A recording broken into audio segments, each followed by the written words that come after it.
It's hard to say exactly when things started feeling off. Looking back now, it all seems so obvious. But when you're in it, when it's your own life falling apart, sometimes it's like trying to see through fog glass. Dahlia and I, we had 10 solid years together. I don't mean the perfect fairy tale stuff you read about. We fought over the usual things like bills and family gatherings, but we had our rhythm. Or so I thought. When Dahlia landed her promotion, I was thrilled for her. She'd busted her ass to get it. The late nights, the work calls during dinner. I chalked it up to ambition, something she'd always had more than me. The promotion meant a bigger paycheck, sure, but it also meant more travel. Suddenly, every couple of weeks, she was gone for a few nights, whisked off to God knows where for some critical team meeting or project launch. At first, it was just business as usual, but after a while I noticed she started coming home different. I couldn't put my finger on it, not right away, but she'd come back tired, way more than before, and with this strange kind of distance in her eyes, like she was somewhere else even when she was sitting right across from me. Our conversations became shallow, like she was avoiding anything deeper, anything real. I'd ask her how her trip went, and she'd give me a 2-word answer before saying she was too wiped out to talk. I let it go, figuring work was taking more out of her than usual. But then my friend Liam noticed it too. We were out one night, just me, Liam, and a couple of guys. A typical guy's night, talking shit, tossing back a few beers. Out of nowhere, Liam goes, "Hey, is everything all right with you and Dahlia? I've noticed she's been kinda off." I laughed it off at first, didn't want to give it much thought. But Liam didn't let it go. "I mean it, man," he pressed. "At that company event last month, she barely said a word to anyone. And she used to be, the life of the party." Hearing it from someone else hit different. I'd been telling myself she was just stressed, that the job was getting to her, but Liam saw it too. That's when this gnawing feeling started building inside me, like a splinter under my skin. I brushed it off, at least outwardly, but inside I couldn't shake it. A few days after that, I decided to surprise her at work. Thought maybe I'd take her out to lunch, remind her of the life she had waiting at home. I knew her schedule well enough, so I showed up around noon. Her secretary, Helena, was there, young, a bit too chirpy for a Monday morning. When she saw me, her face lit up with that look people get when they're happy to see the husband. She goes, "Oh, Mr. Joshua, Dahlia's already left for a meeting with a colleague." The way she said it was so casual, like it was nothing but that one word, colleague, clanged in my head. I asked her which colleague, trying to keep my voice steady. Helena shrugged, said she didn't know, but that they'd left a while ago for some off-site meeting. I thanked her and left, but that whole drive home, my mind was spinning. Who was this colleague? Why hadn't she mentioned him or the meeting? And why was she so secretive about it? That night, I waited up for her. When she finally walked through the door, I could feel this anger bubbling up, but I kept it in check. She looked exhausted, barely glancing my way before trudging to the bedroom. I followed her, asking how her meeting went. She gave me this look, half surprised, half annoyed. "It was fine, just work stuff," she muttered, brushing me off. I pressed a little more, trying to act casual, asking if she'd been out with anyone from her team. She hesitated, a fraction of a second, just long enough for me to catch it. "Just Austin," she said finally. "You remember Austin, right? From my team?" Now I knew who Austin was. A young, single, too good-looking guy who joined her team a few months back. Dahlia had mentioned him before, just in passing, saying he was good at his job and nice to work with. But seeing her mention him now, with that flicker of hesitation, made me question everything. I nodded, acting like it was nothing, but inside, every nerve was on edge. Days turned into weeks, and I started paying closer attention. Little things stood out. She'd get a message on her phone, and her expression would change. Sometimes a smile, sometimes a slight frown, but always something that felt private. If I asked her about it, she'd shrug it off, saying it was just work stuff. I wanted to believe her, I really did, but that feeling kept growing, clawing its way up, filling me with doubt. Then came another night out with Liam. We were at this pub, same as before when he brought it up again. "Look, I don't mean to meddle," he started, clearly uneasy, "but I saw Dahlia with this guy at a work event last week. Looked like they were close." He glanced at me, probably expecting me to laugh it off or tell him he was seeing things, but I didn't. I just sat there, staring at my beer, feeling the walls close in. "Did you notice anything?" I finally asked, trying to keep my tone casual. Liam shrugged, looking uncomfortable. "I mean, she was talking to him a lot, that's all. I didn't see anything inappropriate, if that's what you're asking. But the damage was done." I couldn't shake the image Liam had put in my head. The more I thought about it, the more it started to make sense. The long nights, the missed calls, the vague responses. It all pointed to something I didn't want to believe. But I knew I couldn't ignore it any longer. I couldn't keep it all in anymore. The thoughts were like a damn infection, eating at me from the inside out. Part of me wanted to just confront Dahlia head on, let the words spill out. But then, what if I was wrong? What if it was all in my head, just some paranoid mess I'd created for myself? That's when Isabel came to mind. Dahlia's younger sister had always been a bit of an outsider in the family, the opposite of her golden child sister. It's not like I was particularly close to her, but we got along well enough.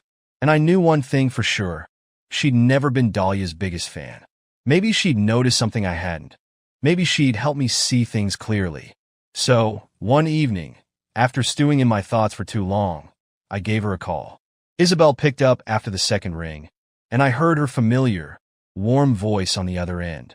"Josh, everything okay?" "Yeah, well, no. I'm not even sure why I'm calling, Isabel," I said, my voice feeling foreign even to my own ears. I feel like I need to talk to someone. About Dahlia." There was a pause, the kind that tells you someone already knows where this is going. "Meet me at the cafe on 5th in about an hour," she finally replied, her tone softer, almost hesitant. I agreed, feeling a mixture of relief and nervousness settle over me. Talking to Isabel felt like a risk, but it was a risk I was more than willing to take. When I walked into the cafe, Isabel was already seated by the window, swirling her coffee absent-mindedly. She looked up and gave me a small, sympathetic smile. "You look terrible, Josh. What's going on?" I took a deep breath, settling into the chair across from her. "It's Dahlia. Things have been off for a while now. She's always tired, always distant, and there's this guy, Austin." I stopped, not even sure how much to say. I hesitated. "I think she's hiding something." Isabel's face tightened, her expression suddenly unreadable. "You think she's having an affair?" she whispered, leaning in closer. Her voice was careful, but there was something sharp in her gaze, something I couldn't quite place. I nodded slowly, not trusting myself to speak. "Listen, Josh," she said, her voice steady. "You're not crazy. I mean, I've noticed it too. She's different lately. Cold even. And you know, you're not the only one who's noticed." She looked away briefly, her eyes narrowing. "I've seen her at that cafe on 8th a few times. She goes there more than you'd think for someone who's supposedly too busy to call home." Her words felt like a punch to the gut, each one settling heavily on top of my doubts. Could it really be Austin?" I asked, half hoping she'd say no. But Isabel just shook her head. "I don't know, but it sounds like he's involved somehow. I can keep an eye out if you want to see if anything unusual comes up." She was trying to be calm, but I could see a flash of something darker, something protective. Our conversation that day turned into an unexpected comfort. We didn't just talk about Dahlia. We ended up talking about a lot of things. Life, people's disappointments, the stuff you don't get to talk about in polite company. Isabel shared stories of her own struggles with relationships, the loneliness she often felt, especially being the black sheep of the family. Somehow, in the middle of my mess, we found common ground. Before we left, Isabel touched my arm gently. "You know, Josh, if you need someone to talk to, I'm here." "Really?" There was a sincerity in her voice that felt strangely grounding. I nodded, managing a weak smile. Maybe I wasn't as alone in this as I'd thought. The following week, Isabel and I met up again, both of us more prepared this time. We decided to try and catch Dahlia in her element, at that cafe on 8th. Isabel had already been there a few times, trying to see if Dahlia's meetings lined up with her actual work schedule. Turns out they didn't. That Tuesday, we sat near the back, hidden behind a wall of ferns and overly cheerful decor. Isabel ordered coffee, but my mind was too jumbled to even think about food or drink. I kept my eyes glued to the door, nerves twisting my stomach. After half an hour, Dahlia walked in, and she wasn't alone. Austin strolled in behind her, looking far too comfortable by her side. They picked a table near the window, and I felt this nauseating wave of anger and betrayal crash over me. Isabel placed a hand on my arm, steadying me. "Wait," she whispered. "We don't want to blow this. Let's just see what they do." I nodded, forcing myself to stay still, to breathe. They ordered, chatted, laughed, her hand brushing his arm every so often. The sight was like a slap to the face. Every time she leaned in, every smile, every laugh, it was like seeing a stranger in my wife's skin. "I can't do this," I whispered, looking away, trying to keep the bile from rising. Isabel squeezed my arm again. "Just a little longer, Josh.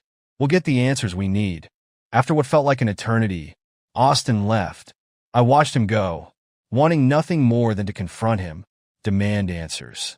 But instead, I stayed put, watching Dahlia sip her coffee with a relaxed smile. A smile I hadn't seen directed at me in months. Once she left, Isabel turned to me, her face a mask of determination. "This isn't over, Josh. We'll figure out exactly what's going on." Her words were a lifeline, keeping me grounded even as my world crumbled around me. As I drove home, the memory of Dahlia's laugh echoed in my mind, a taunting reminder of how little I knew her anymore. When I got back, she was already home, her expression unreadable as she greeted me, like she hadn't just been cozying up to Austin that very afternoon. I didn't say a word, didn't bring it up. Instead, I let the resentment build, festering under the surface, waiting for the moment to crack it wide open. And Isabel was there every step of the way, her loyalty and strength becoming a strange source of comfort I never thought I'd need. After that day in the cafe, it was like the final piece of my faith in Dahlia crumbled. There was no denying what I saw, and yet I couldn't bring myself to confront her, not without something concrete. I wanted proof, hard evidence, not just a hunch or a few shady coffee dates with Austin.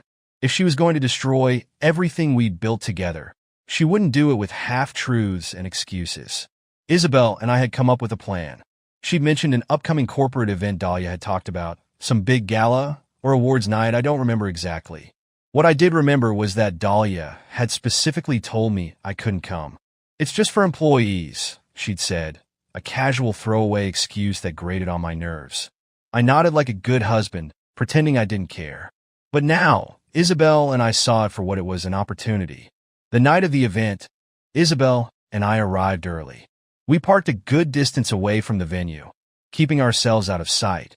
I felt ridiculous, like some third-rate detective in a bad movie, but desperation does strange things to a person. I hadn't told anyone else what was going on. This mission was just between me and Isabel. Even Liam, who'd started this whole mess by pointing out Dahlia's strange behavior, had no clue what I was up to now. We slipped in through a side entrance Isabel had scoped out earlier. She'd managed to snag us a couple of guest passes, and we kept a low profile, sticking to the edges of the crowd. Dahlia was easy to spot. She wore a deep green dress, one I'd never seen before, her hair perfectly done, laughing and mingling with her colleagues like nothing was amiss. And then I saw him, Austin. The way they moved around each other was subtle, almost practiced.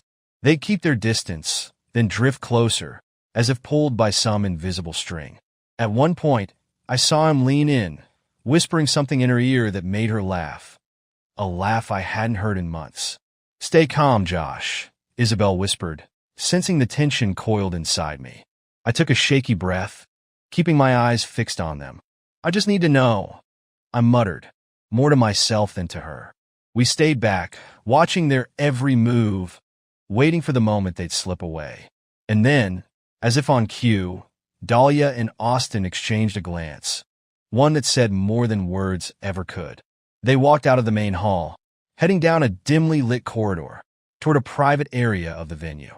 "Follow me," Isabel whispered, taking the lead. We crept after them, keeping enough distance to stay hidden but close enough to catch every detail.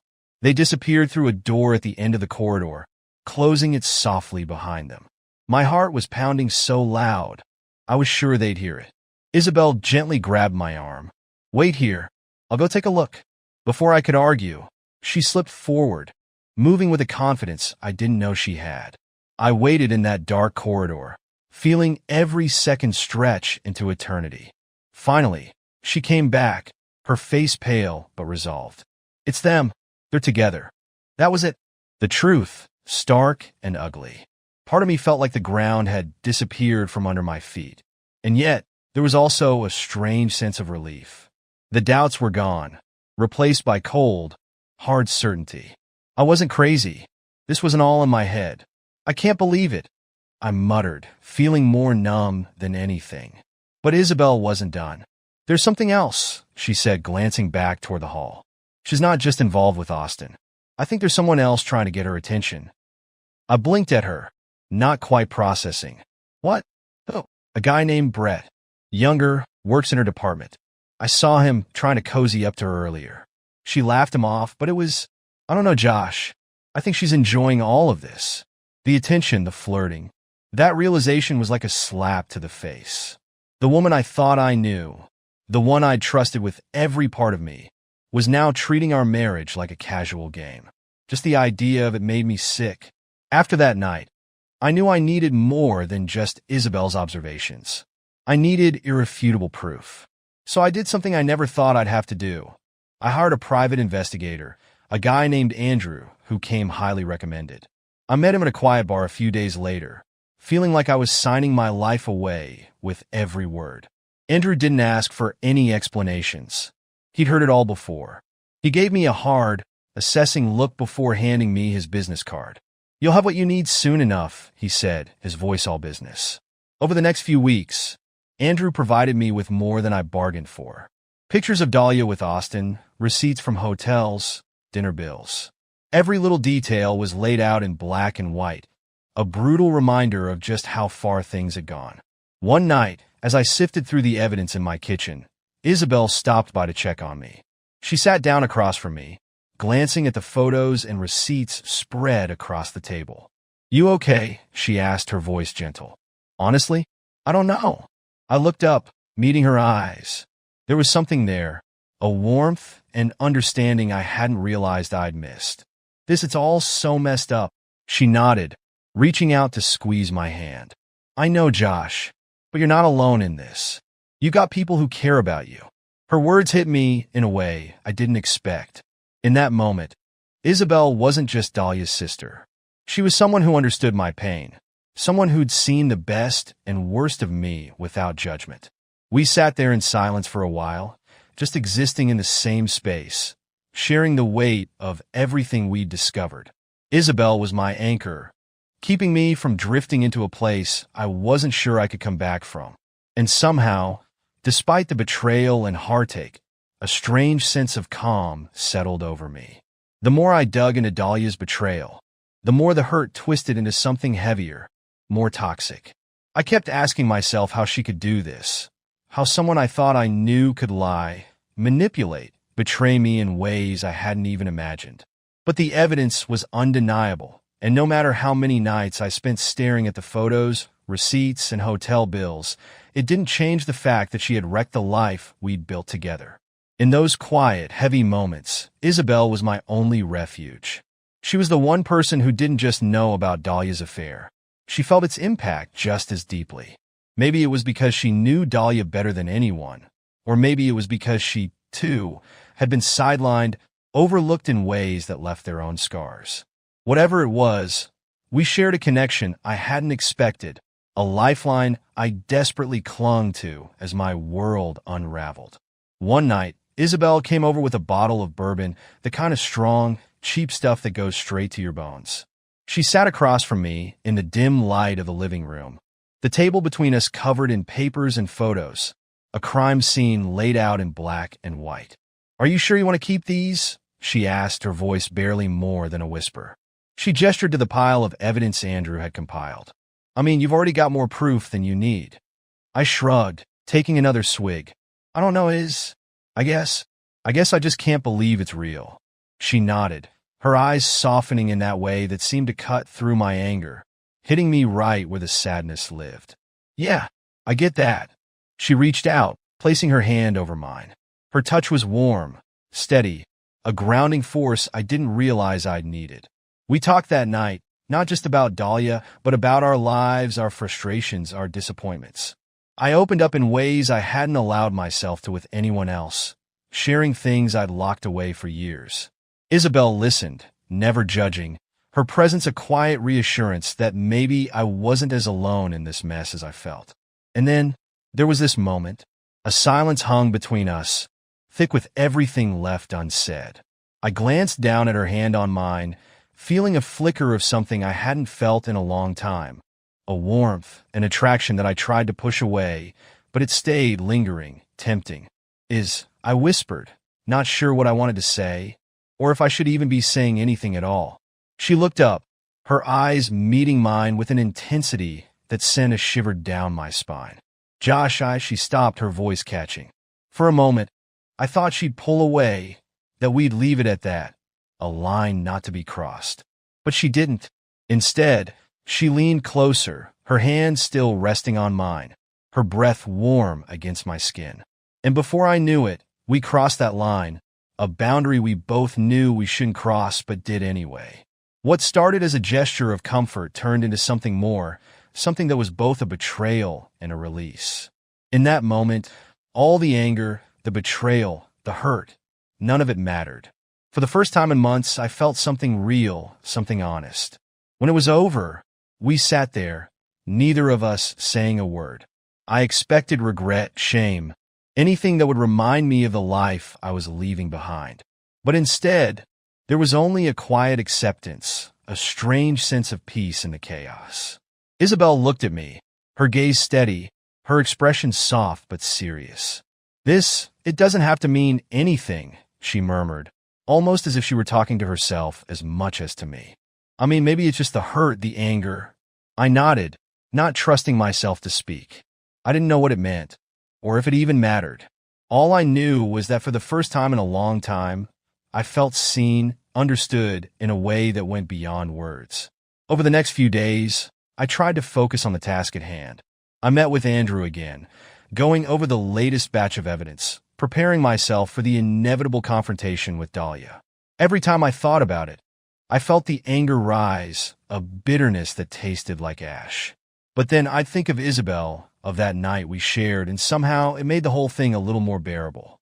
A week later, Isabel and I met up again. We sat in my kitchen, a stack of papers and photos between us, going over the evidence one last time.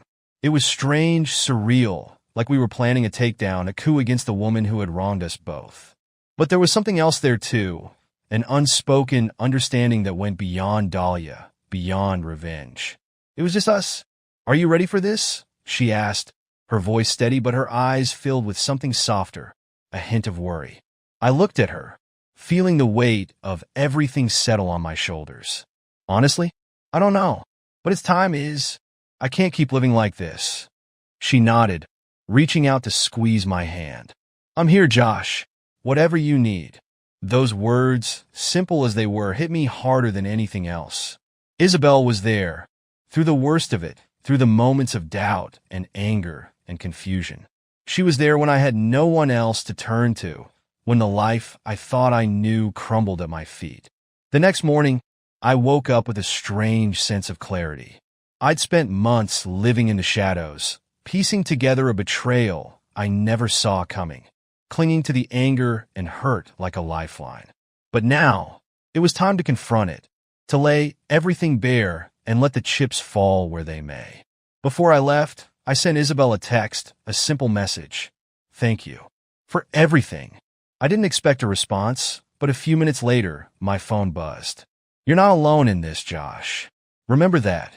Her words stayed with me as I drove, a reminder of the connection we'd forged in the ashes of our shared pain. Whatever happened next, whatever came out of that confrontation with Dahlia, I knew one thing for sure. Isabel would be there, a constant in the storm, a reminder of what it meant to be truly seen. I knew it was time to face her. I had all the proof, all the damning pieces lined up neatly, as if that could somehow make the pain feel organized, controlled. But nothing about this was controlled. My life, our marriage, it was shattered, a chaos I could barely hold in my hands. The day Dahlia came back from her latest business trip, I was ready.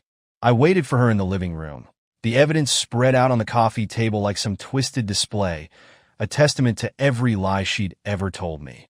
She walked in, her face bright with some story she'd probably rehearsed, not knowing her excuses would mean nothing this time. When she saw me sitting there, saw the papers, photos, receipts, her face fell. What is all this, Josh?" she stammered, her eyes darting over the table, lingering on the hotel receipts, the pictures of her and Austin that Andrew had collected. "It's everything you thought you could hide from me, Dahlia," I said, my voice as cold and controlled as I could manage. "Every lie. Every single time you looked me in the eyes and fed me some bullshit about late meetings and business trips." I shook my head, anger flaring. "Did you really think I wouldn't find out?" Her eyes widened, a flicker of panic crossing her face. But she tried to play it off, taking a deep breath and squaring her shoulders. "Josh, you're misunderstanding. It's not what you think." "Really?" I leaned forward, barely able to keep the fury in check. "So what am I misunderstanding here, Dahlia? The photos? The hotel bookings? The texts?" I threw her phone at her feet, already unlocked to reveal a chain of messages she'd sent to Austin. I'd read enough of them to know the truth, each word a punch to the gut. She bent down, picked up the phone, staring at the screen as if seeing it for the first time. You went through my phone? That's what you're focusing on?"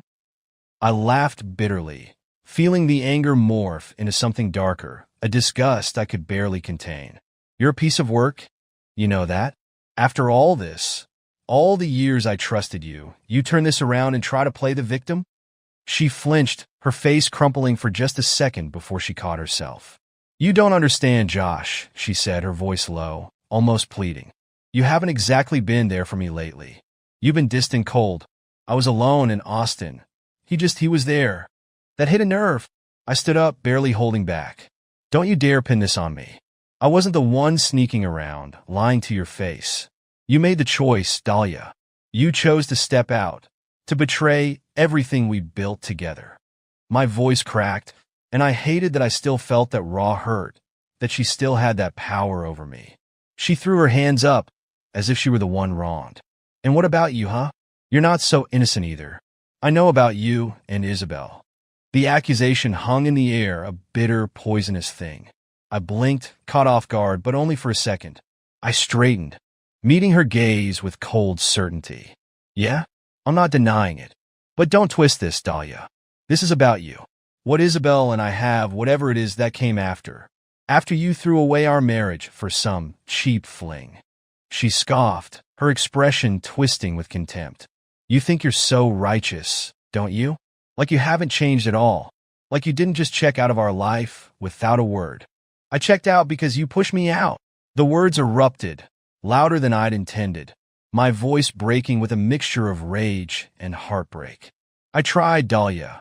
For years I tried, but you turned into someone I didn't recognize, someone who could lie to me every damn day and not feel a thing. And all this time, you were with him, laughing at me behind my back, making a fool out of me." She fell silent, her defiance cracking, something sad and defeated slipping through. "Josh," she trailed off, her gaze dropping to the floor. For the first time, I saw it a flicker of remorse. Or maybe it was just the weight of getting caught. At that moment, I couldn't bring myself to care. The silence between us stretched, the broken pieces of our marriage lying like shattered glass around us. I took a deep breath, steadying myself, forcing the final words out, the ones I knew I needed to say to free myself from this nightmare. "It's over, Dahlia. There's nothing left to save. I'm done." She looked up, her eyes wide with shock and maybe a bit of fear. You don't mean that?" "Yes, I do," I replied, my voice hollow but firm. "I deserve better than this. Better than you." For a long moment, we just stood there, two strangers who once shared a life, now separated by the bitter truth. She didn't say another word, didn't try to defend herself or beg for forgiveness. She just turned and walked out of the room, leaving me alone with the weight of our shattered promises. After she left, I stood there, staring at the empty doorway, feeling the anger drain away, replaced by a strange, hollow emptiness. I was free, but at a cost I wasn't sure I was ready to face. My marriage, my life, All of it felt like a distant memory, something that belonged to another person. A few hours later, Isabel came over. I hadn't told her what happened, but she took one look at me and knew. She pulled me into a hug. No words, just the steady warmth of her presence. And for the first time, I felt something break inside me, a wall I'd been holding up for too long. I pulled back, looking into her eyes, feeling something stronger, more real than anything I'd felt with Dahlia in years. "Thank you, Is, for everything." She gave me a small, sad smile, her hand reaching up to touch my cheek. "You don't have to thank me, Josh. I'm just here. I don't know what the future holds. Don't know if Isabel and I can build something out of the ashes of our broken lives."